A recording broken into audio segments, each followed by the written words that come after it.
Hello, this is episode 2 of The Silenced Witnesses Speak. In case you didn't know, this is the illustrious Jenny Slusher, my oldest friend. We've known each other for 22 years, and it's been a really long time since we've seen each other in person. And we have lived together in multiple cities at different times. She was the first person that I lived with when I moved out of my mother's house when I was 20. I really pushed it. I didn't want to move out when I was 18. I was like, adulthood, what? No. So I moved out when I was 20 and into an apartment with Jenny. So she was my first living with experience beyond my parents. And we've been through a lot of actually really intense things together over these many years. Actually, I was thinking about that today because we've oddly been together through some of the most intense things that I've personally experienced in my life. And was like, and they weren't even things that had anything to do with me and you and our relationship or anything like that. It was just that we were both there during those things. And I was just saying to her, she's double Capricorn. So I was just saying to her what a grounded presence she is. So maybe that's why. Maybe the fates placed you in my life for some grounding and some really intense times. And maybe that's why we're coming together now for this. Well, there's a lot of reasons. So our friends, Nicole and Rachel, were both found guilty for forced labor conspiracy recently. And we were both, me and Jenny were both on the defense witness list and ready to testify for the defense, and didn't get to because essentially the judge blocked our ability to do that and blocked the defense team's ability to really put on a defense. And so I felt like there had been this huge upwelling of power, I guess I would call it, and I want to know what you think about it. But there was a number of us on that list, and there was this upwelling of like truth and power and really like love and you know that wanted to come through and be spoken and didn't get to. And I think after everything, I just felt profoundly like I needed to go connect in more with the people on that list who I've been really close to over the years. And so Jenny's my second stop on that tour. And she lives in Telluride, Colorado. Lucky me. So I got to make the 12-hour journey from Harlem, New York to Denver to Montrose, and then a shuttle into Telluride and into this really insanely beautiful place, and get to visit with her here for a couple of days. And so I don't even know where we're in Mountain. What is it called? It's called Mountain Village, and I think the lookout is called Sea Forever Valley. Sea Forever Lookout, something like that. Oh, I can't flip it around from here. Okay, but you guys can't see it because if I did it that way, we would have been too backlit. But it is just ridiculous, like ridiculous. I will literally include a short clip of a panorama of what we're looking at in this video, just so that you can see where we are, because it's just stunningly. It's basically like Fern Gully.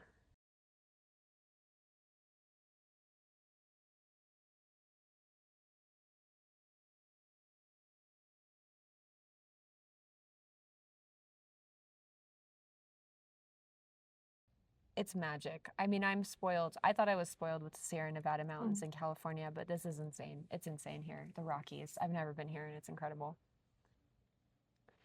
So kind of the theme of this for me is really like talking about the things that are sort of the underlying elements of like this whole thing that has happened with this case and this trial, and then also talking about some of the things that we would have said had we been given the opportunity to bring the truth to the jury. And so, you know, you and I have already talked about some of this since coming here, since I came here, but for me, and I want to know your thoughts on this, this case was and still is, you know, I mean, we're going to appeal and everything, extremely pivotal in the collective woman's psyche. like like are we going to own our power, or are we going to pretend we have none and behave as sort of like infantilized victims to our reality? And that's kind of an intense way to say it, but that really is how I see it. You know, it's like, to me, as far as I can tell, working with thousands of women over the years and with my own psyche, ownership of like past experiences and choices is kind of where power starts. And you know, as a woman, the minute that I begin to disown that and be like, oh, I, you know, was totally free to go the entire time, totally had free will, totally consented, but gosh darn it, was I brainwashed, you know, into these choices of things that the woman I am now couldn't imagine me making back then, you know? And it's like, well, you did make those decisions back then, and how can you own them, you know? And that doesn't mean like if you had some really traumatic experiences in your life, or you know, whatever it is, like there's still an ownership that can happen even in that. And in fact, there was this cool study done about how people with real trauma, like really profound trauma, often don't actually live in victim consciousness. It's people who victim consciousness doesn't even necessarily have a correlation to trauma. It was this really cool study. And so I think it's more like a state of mind that women currently are incredibly susceptible to, because it comes with a whole set of benefits from like culture and stuff. And so yeah, to me, you know, in being one of the leaders of the women's movement that I help run and everything, this is on my mind all the time. Like these are the themes I think about all the time: women and power. And so I thought that we could start there. And so just want to know your any and all thoughts that you have on that subject. Yeah, I guess it's a perspective I haven't really thought about, and that is a part of all of it.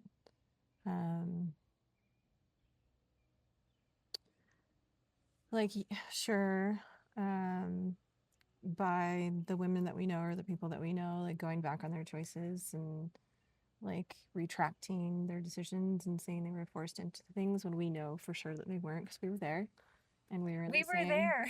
courses with them, and we were deep friends before and during and even for a while after, and even still now in some ways. To be honest with you, I've never really thought about it of like them giving up their power or us losing our power. This may not be the perspective that people want, but this has been going on for like what, 5, 6, since 2000, since before 18. that. Yeah, for quite some time, and I've been involved in the entire thing. And I try not to think about what would happen. I just always would like hope that, you know, they would win the case and the truth would come out and it would be amazing. And then, but that's not what's happening.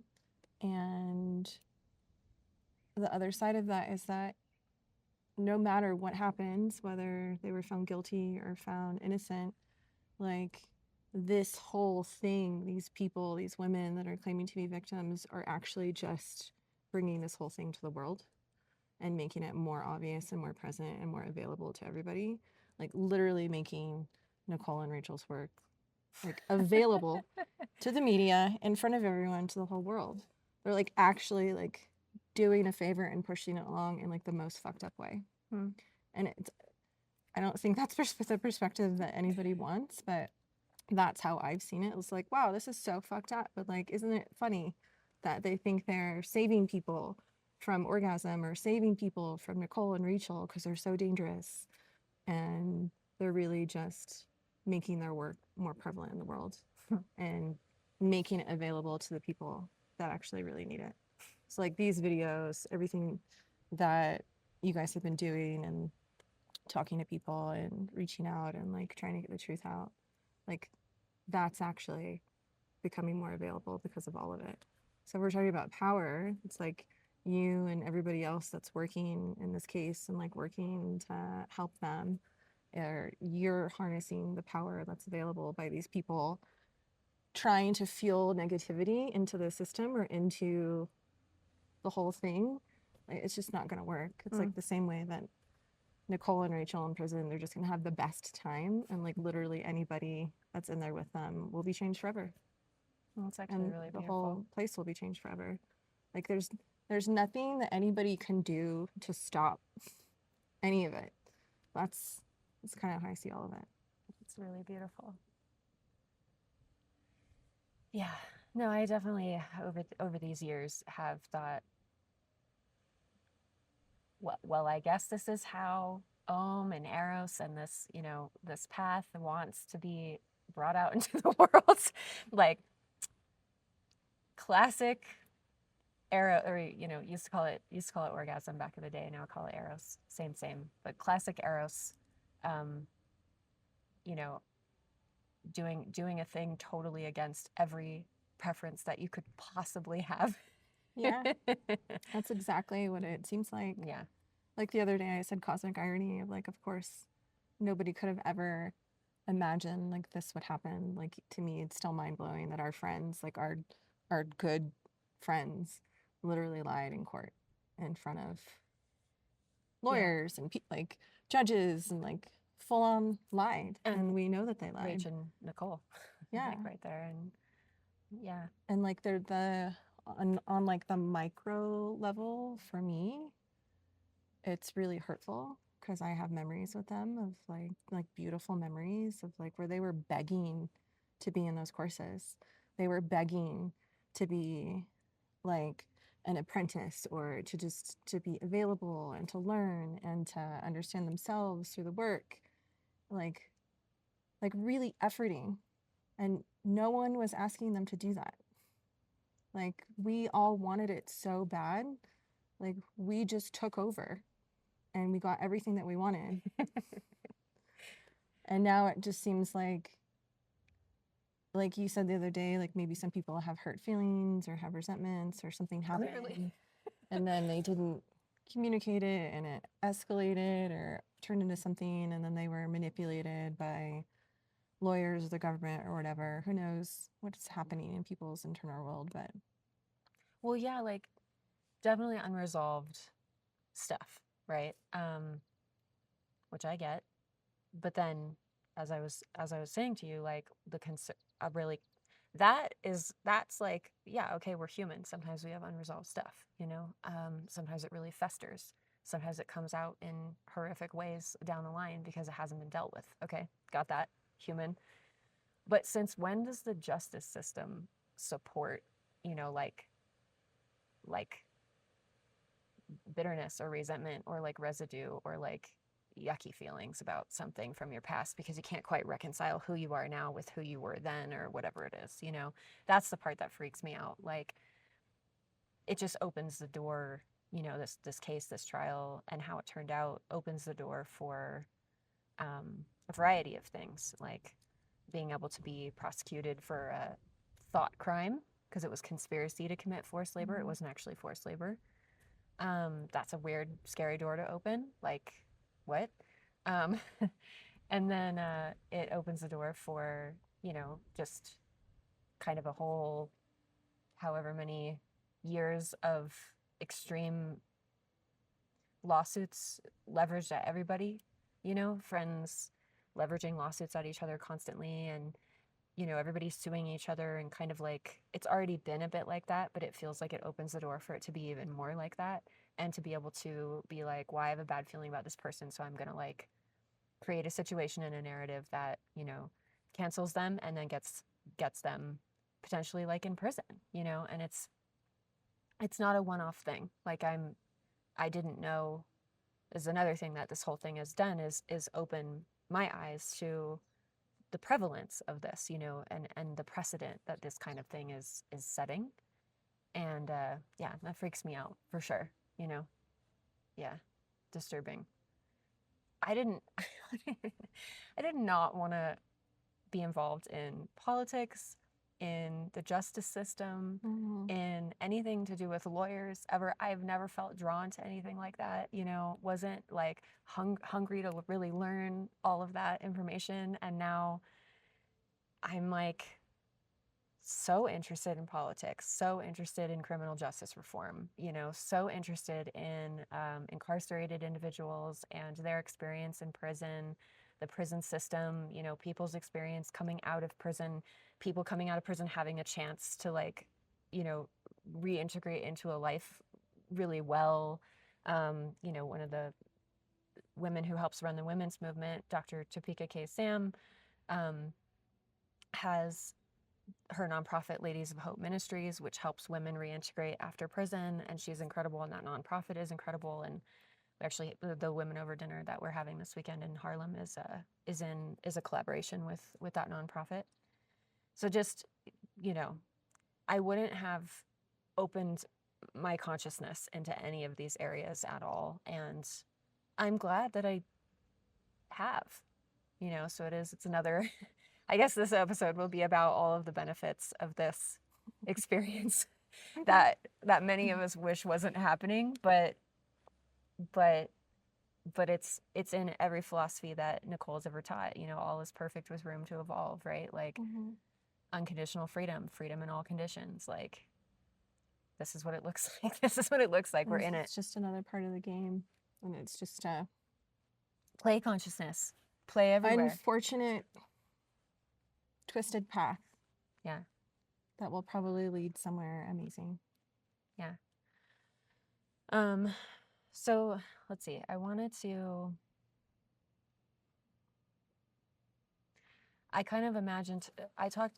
talk to you about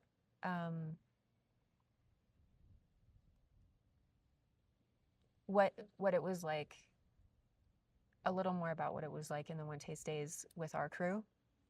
We were laughing about how, you know, we were very strong-minded women, and we came in to OneTaste, you know, having a number of us already had a crew that was like formed, and we like were like partiers, and we loved, you know, our psychedelics and our parties and each other, and already, you know, we're exploring the realms of sexuality and connection and intimacy and everything, and then came into OneTaste where, like, it was actually kind of the next level in adulthood inside of those arenas. You know, it was kind of like, you know, learning a deeper responsibility for, you know, those sort of dimensions of exploration that we had been opening, and a little bit of, yeah, like more adulthood in it, and also harnessing all of the power that we were kind of unlocking from exploring those places, and, you know, learning how to aim it into things that were of benefit to others. And so we, you know, we came in, we were very strong-willed, and we had our whole own crew, and we did kind of just take over. And, you know, we did whatever we wanted, and didn't do anything we didn't want to do. And you had to, you know, like, if anyone wanted us to help with a class or take a class, or, you know, like participate in a particular event in the community or whatever, you know, we had to be like, you had to pitch it and be like, it's going to be amazing. It's going to be so fun. You guys have to come. And we'd be like, okay. And then we'd like get everybody there, you know, or whatever. But one of the biggest things that's been hard for me through all of this has been, those memories are actually like some of my very favorite, best memories of my entire life. Yeah. I love where I'm at now. I love all of it. But like, there's a certain, I mean, we're in our 20s, and there's just that feeling when you're exploding into a level of awareness and consciousness that is just doesn't repeat, you know, like, it's just specific to that time. Discovering who we are. Yeah. Know? And it was like, to me, that was like stunningly beautiful. And so I think one of the hardest things for me in all of this was having like women friends who were as, like, we were so close, it's like sharing the same breath, is how I think of it. Like we were so close and on the same ride. And I cherish those memories. And so then to experience them now,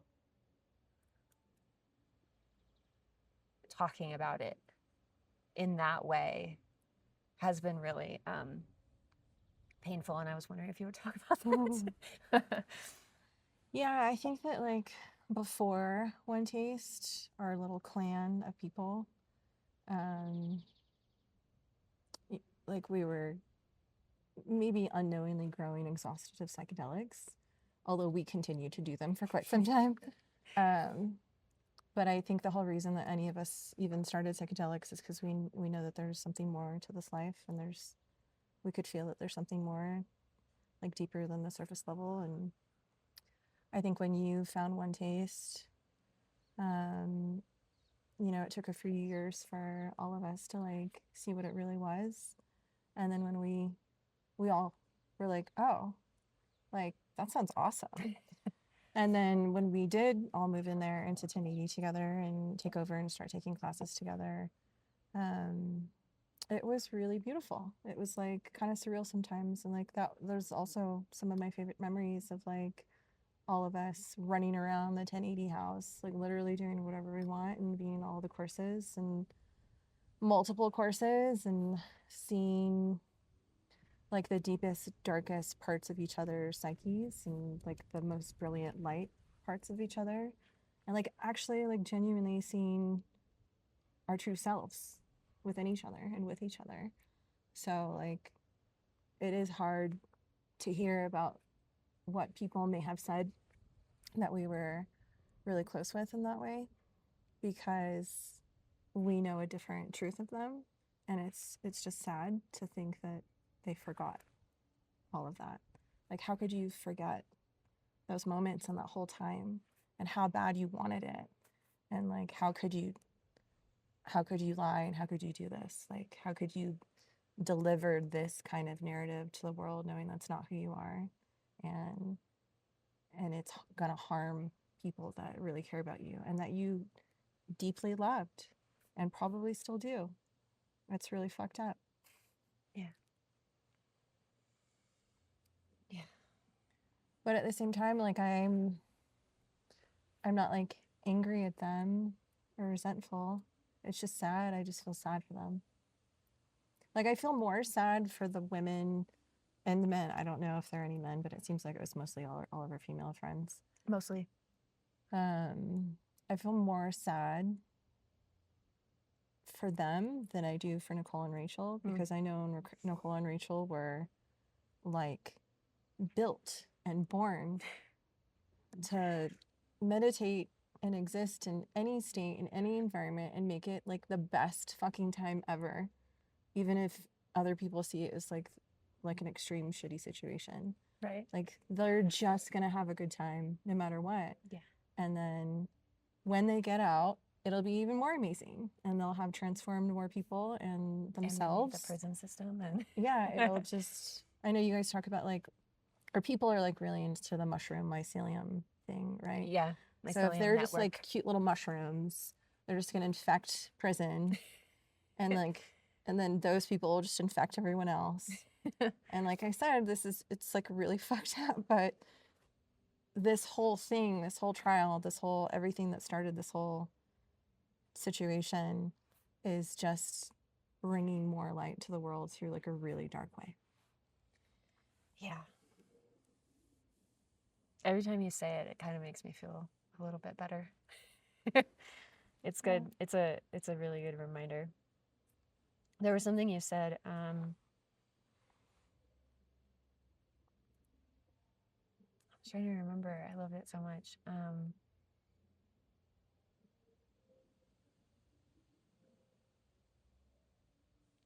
What was I going to ask? So I think I love that you said you're not angry with them and you're not resentful at them. And I also feel that, like I do feel angry. I do feel angry, but not like disconnected angry, not like hateful. I feel connected angry. like I feel like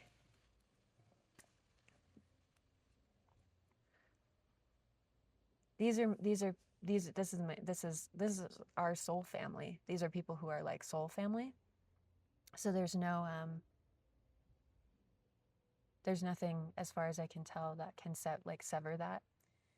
But it makes it very complicated, and it makes me wonder, like, how do you make it back to each other from Yeah. from that, you know? But I believe in it, like I really do, and I 100% believe we will somehow. But I don't know what that could look like yet. And so yeah, and then I also, you know, you guys know, I hold women in high regard. I hold women to the ability to have a very high level of personal responsibility for themselves and their choices. So of course I hold them responsible for their choices in this whole thing.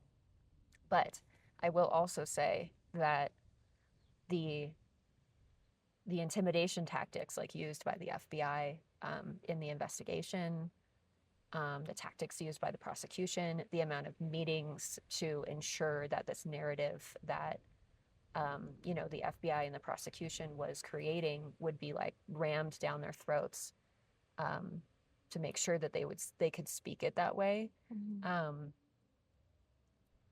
I'm not saying that's nothing. That is something that is intense. That's really intense, and I get that.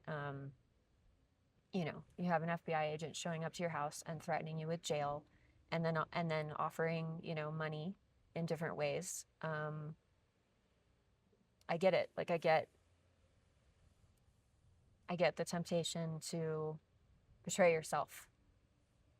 Yeah, it is kind of like a betrayal of self.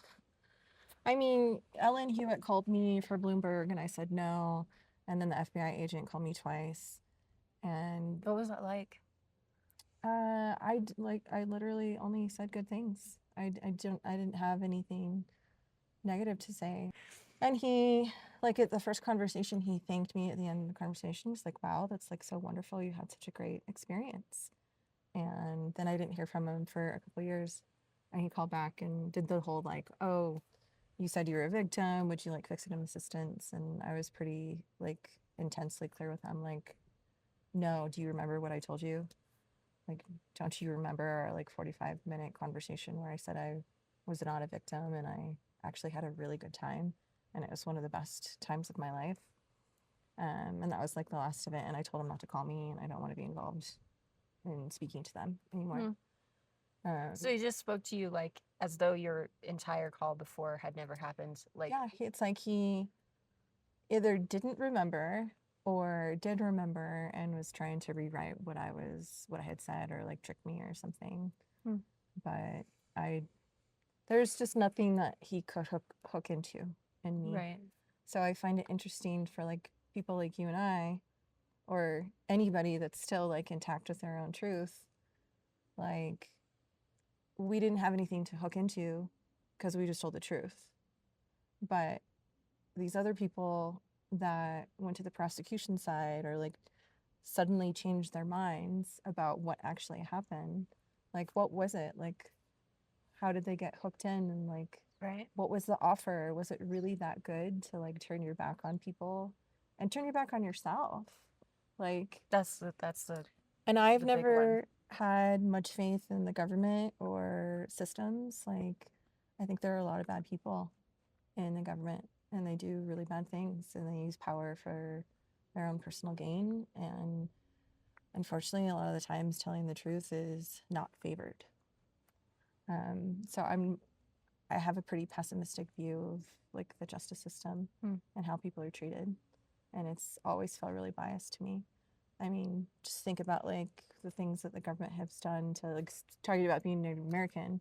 Like think about things like that, where simply based off of the way that you look, not even about your sexual preferences, just how you look, you are discarded and like destroyed, basically. But when you talk about, this being like a war on sex, or the way like witches were prosecuted, like this is a obviously a version of that where like all Nicole and Rachel are doing, all OneTaste was doing was just like bringing this stuff to the world for people's benefit to actually like find a path and like find information that they could use to find their path. And it's not like they invented it. Harnessing Yeah. sexual energies for awakening. No. They just found a doorway Yeah.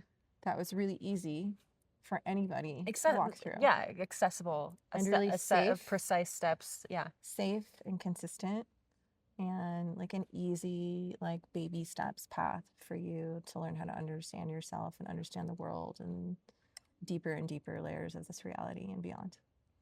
And for something like on a macro level, for something like that to be prosecuted through people like Nicole and Rachel is really harmful in the world, because they're really beautiful, kind people, and the things that I've seen them do for others when they've been treated like horrifically, even before this trial, like they're a level of unconditional love that will always exist, and they'll always exist in that plane no matter what.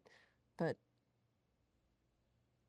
I don't want the world to see like that kind of mistreatment as acceptable, if that makes sense. It's like they're free. It's like what you just said a few minutes ago. Like they're free. They're free unconditionally. They're going to just take whatever circumstances they're surrounded by and continue to have a deeper and deeper experience of unconditional freedom, and to positively affect everyone around them wherever they go. But the people who, harm, yeah, that makes me sad for their, I'm talking about Buddhism in this moment, so I'm going to call it karma. It makes me sad for their karma. But I also trust, like, the unfolding of their own life and their own path. And yeah, like I said, soul family forever. Some of the things that I've thought about as all of this is going on, and like, again, not knowing what's going to happen, or like knowing what people actually said in the courtrooms, and knowing my really close friends were on the prosecution. Some of the most like memorable moments I have in some of the coaching programs that we did were when Nicole was talking about reconciliation, and like just crazy fucking stories of people, like I can't even remember like the details, but just like crazy stories of like people, leaving her life and doing horrific things, and or her like making a mistake. And I remember one time she sent like an email that she wasn't supposed to send to people, and it was like this huge awful situation. And she talked a lot about how beautiful reconciliation can be, and like how important it is and how meaningful it is. And it's something that I've like taken into my life and I see it's really beautiful, and it's really important to me. Like even you and I had a time where we weren't talking for years for silly reasons, and then reconciled, and it's a really beautiful, important thing. And so when I think about the people on this trial, I'm curious of like, I wonder when that moment's going to happen, because it will happen at some point. Maybe not for everyone, but there will be that time where these people come around and say they're sorry, or have a moment and share what was really going on, or like, I was mad at you. And it could be really profound. It could, yeah. It would. I don't see how it couldn't be. It'd be a really beautiful experience for sure. You're reminding me of the crazy forgiveness stories and reconciliation stories that came around during that time when we were going into reconciliation exploration, like in OneTaste and stuff.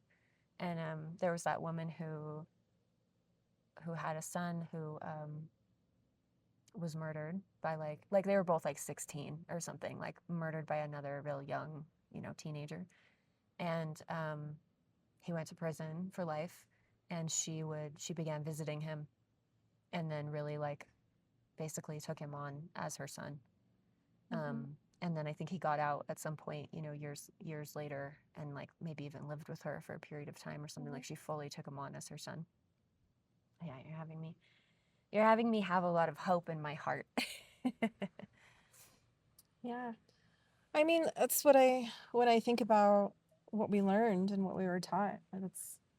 That's what we learned. Like we learned to infuse love into every situation, into anyone and anything, regardless of how much we hate them or whatever we're feeling about them. Like to love unconditionally and to love no matter what, and to always find a way to try and alchemize whatever is going on for like the greater good. Obviously there's selfishness in some of those decisions. Like I was saying the other day, I just selfishly want to have a good time, and I'm going to force everybody to have fun so that I can have fun. Careful. So there is a level. Conspiracy to commit fun. Yeah, I know. Oh, God. Yeah. So there's a level of that I think is really important, and that's literally what we were taught.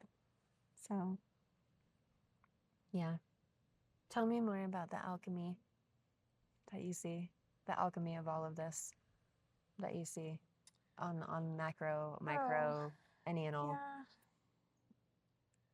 Yeah. I don't know, just like ever since all of this started, and it's been a really long time. It's been like years of my life that I've been available for all of this, and I've really tried not to like obviously you are really deep in it and like understand the system and like the lawyer stuff, and I'm really not like that tuned into that level of it. Like although I've been in a lot of calls with lawyers and like all of this stuff and understand how to operate, but I've always tried to look at it as like no matter literally no matter what happens, like no real harm can be done to them, and no real harm can be done to the message and the philosophy and the practice and like all of the work and all of the energy and the effort that everyone has put in to like literally try and make the world a better place just by giving people permission to wake up and to see themselves. Like this movement started a long time ago, and then there's really nothing that can stop it. This is just like a really weird fucked up roadblock. Not even like a roadblock, it's like a weird tunnel or like I don't know, like a cage or something. But it's gonna seep through every like nook and cranny and corner and like wiggle its way out to whoever needs it. And just like the media coverage, the articles, the conversations, the videos you're doing, like these are getting to people who have never heard about any of this and who weren't there and who don't know, but it's still speaking to them. Like people are seeing this kind of like my roommate. Like I love her so much. She's so fascinated by all of it and like asks a lot of questions, and like it means so much to her as a woman because what it represents for her is, you know, like power in her sexuality as a female, like being free, understanding like compassion and empathy, and like literally being able to live in a free world as a female. And she does that. That's like she exists in that realm because other people have set it up for us like years and years and years ago. Like all of the work that was done just by Nicole herself and everybody before her, we get to benefit from. And Kylie is a default who wasn't there, who doesn't know like firsthand, but she knows a lot about me and my life. She feels the benefit of it as well, just by like being in my field or being in contact or hearing stories and conversations about you, hearing how important this is to me and how involved I've been in this for so long. And like I love that. Not everybody wants to know about it, and I don't talk about it with everybody, but you can feel the people that need it or want to know or find interest in it because they ask. They can just feel it and they ask. So to me, that's a level of alchemy that's just happening on its own, and there's like nothing anybody can do about it.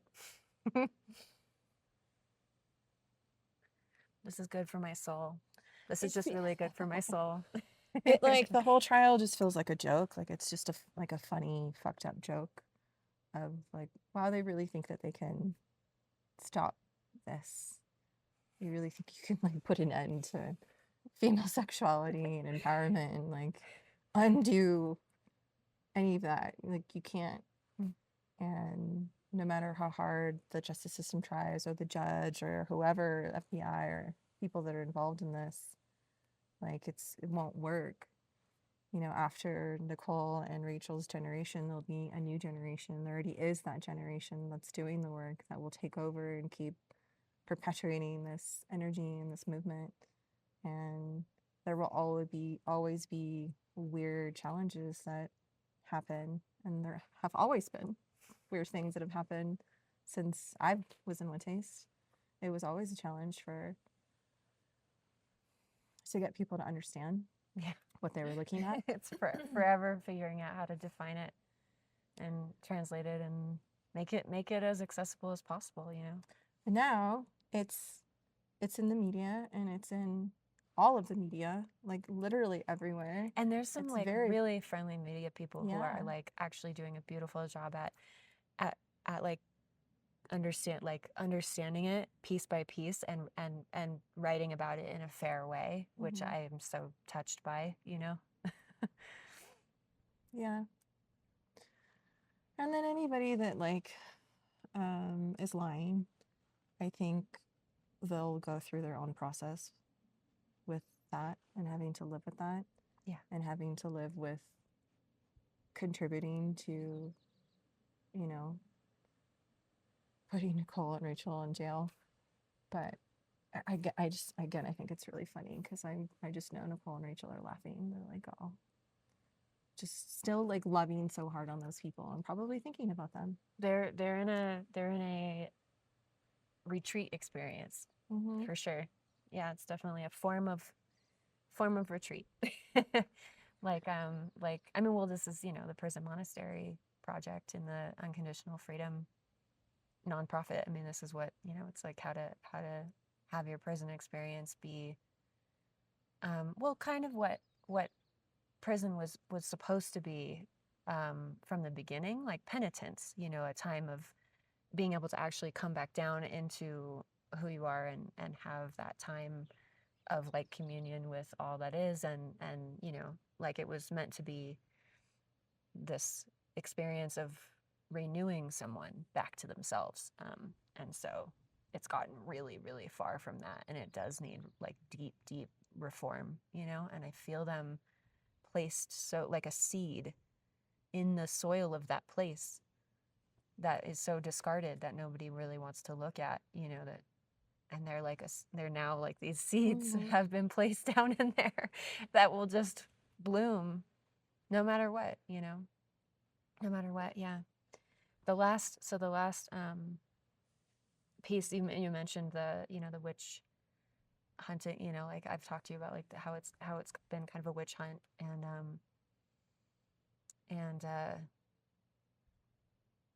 yeah, I think I appreciate conversations like this because I do think it's so incredibly important that all the women who are not lying to themselves and who are not cowed by their own fear of the risk of it are speaking, you know, on these subjects, and keep kind of pushing out and speaking. Like it's these conversations, and it's women like you who will ensure that this world does have that sovereign feminine frequency, you know, sustained in it.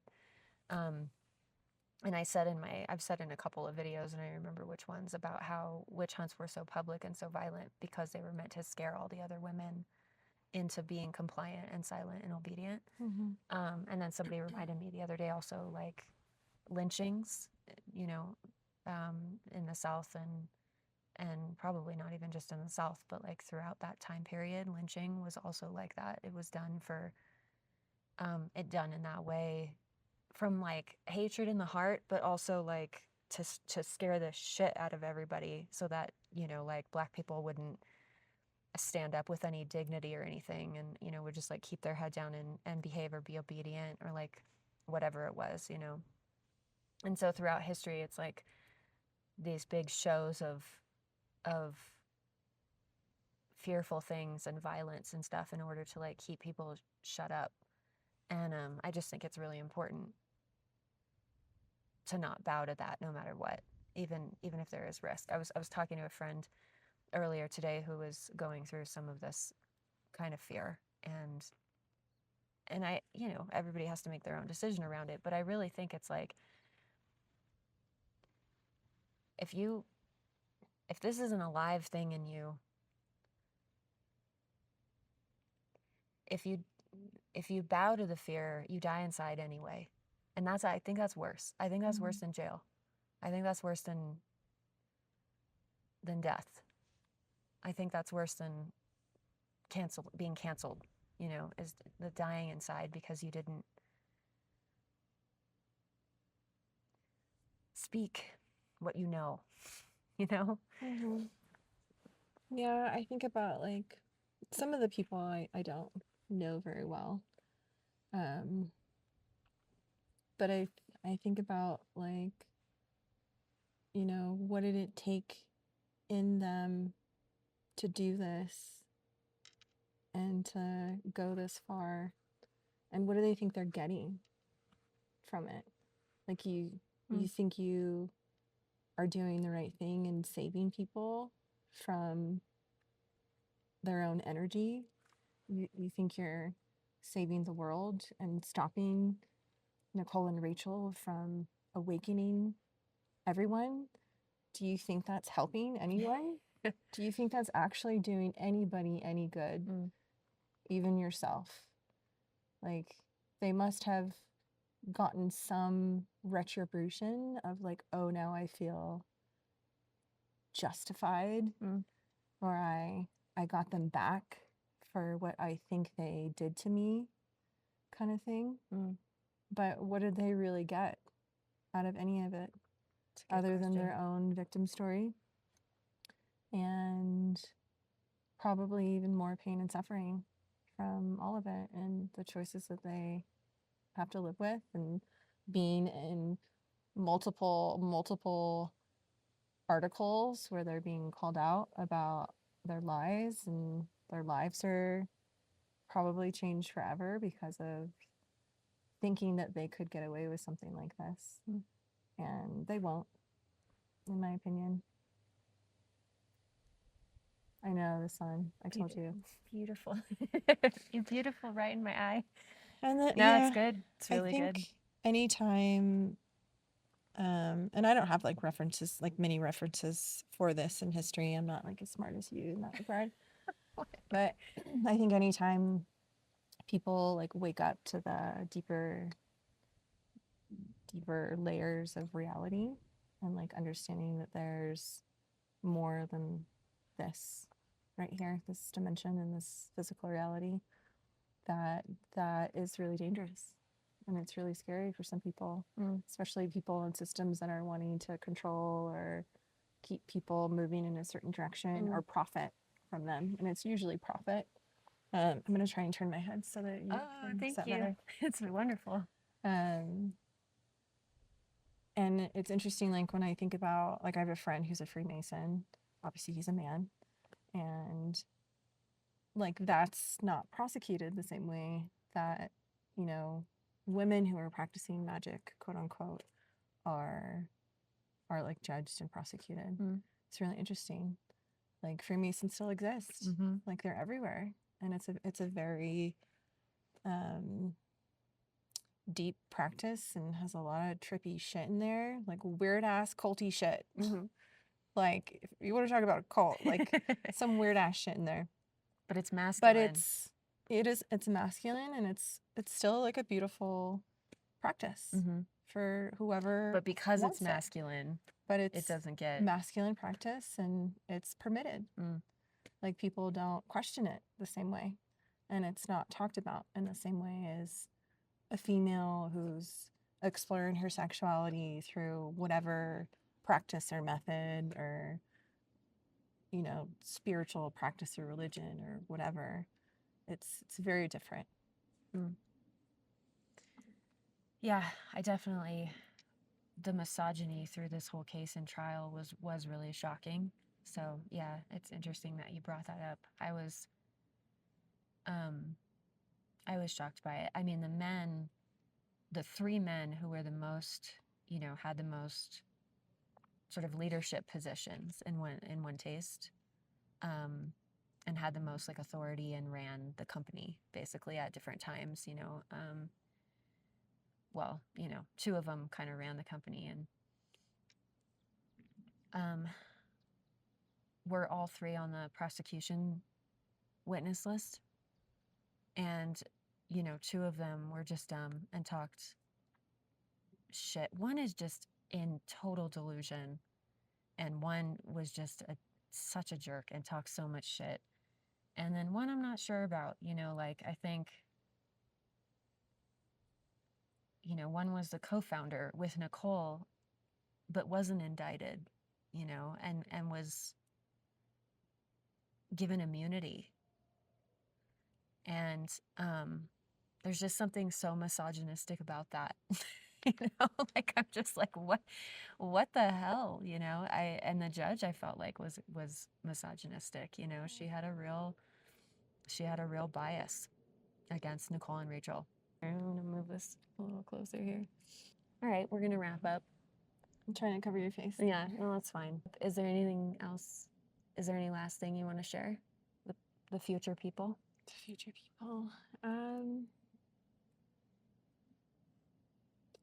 I don't know. I just don't see it as a negative thing. For the people that were there and know what happened and know them really well and know everyone really well, and there's a large group of us all over the world. This isn't like an end. I don't think it's an end. I think it's a beginning. And I think if we see it as an actual practice and a philosophy and remember what we've learned, we can see that this is just the beginning of something like even better and even greater and even new. And like even since the article and like everything changing, you know, courses weren't happening for a long time and the information wasn't being brought out into the world, and now it is. And so like any kind of silencing that people think might be happening, it's not. So I'm a little bit more removed from everything, so maybe I don't feel like the intensity and the pressure of like being in a court or being interrogated by a lawyer or whatever. But to me, this is unstoppable. And you can't, I don't know. It's like I think about Star Wars. Like I was thinking about Star Wars earlier today. I was like, I feel like I'm like Luke Skywalker hiding in a mountain, and I don't want to come out, and I don't want to deal with this, and I don't like really want to talk about it. But I'm like, oh shit! Like if I don't help and if I don't talk about it, then I'm causing harm by withholding truth, and like, you know, in the end, the good guys always win in Star Wars. But it's a massive, massive battle of good and evil, and like finding the way and like using your energy for good. And you could easily go to the dark side if you wanted to. But I think right now it's just important for us to remember that this is just the beginning, and now is the time to activate everything that you've learned. Now is the time to activate everything that you learned. Yeah, I like that you brought up the dark side. It is really easy to go to the dark side. The last thing I want to say is, the dark side for women right now is victim consciousness. And it is like, it's so tempting to fall into because there's like that kind of hit of immediate temporary gratification from it or satisfaction. And then it's very culturally, socially, and even legally backed and supported these days. And then to not do that, you know, basically means you will get cast as a villain. Like you get two choices as women for the most part. It's very hard to be seen in a normal middle ground. And it comes with real risks not to fall into it. But it is the dark side, and it is worth not falling into the dark side. It really is. So stay out of victim consciousness, ladies. Stay in your power. Stay clear. Keep speaking out. It's really important. Don't bow to the fear. This just reminding me of, so like, I think it's an important point. Let's see if I can get it right. Okay. So like, if you saw the last Star Wars movie, Okay. I think it's Kylo Ren and like the like hot Darth Vader dude. Yeah, his yeah, yeah, name? yeah. Kylo Ren. Well, there was like the Kylo Ren, and Yeah. then who was the girl? It was Not Ren, but something like that. like his counterpart, Yeah. basically. So Yeah, they yeah. had this ongoing battle the whole time, right? And they could feel each other limbically, and they were like deeply connected. And he was like trying to take her to the dark side and like make her his. And she almost like they were deeply, deeply connected, and like I feel like they were almost in love at some point.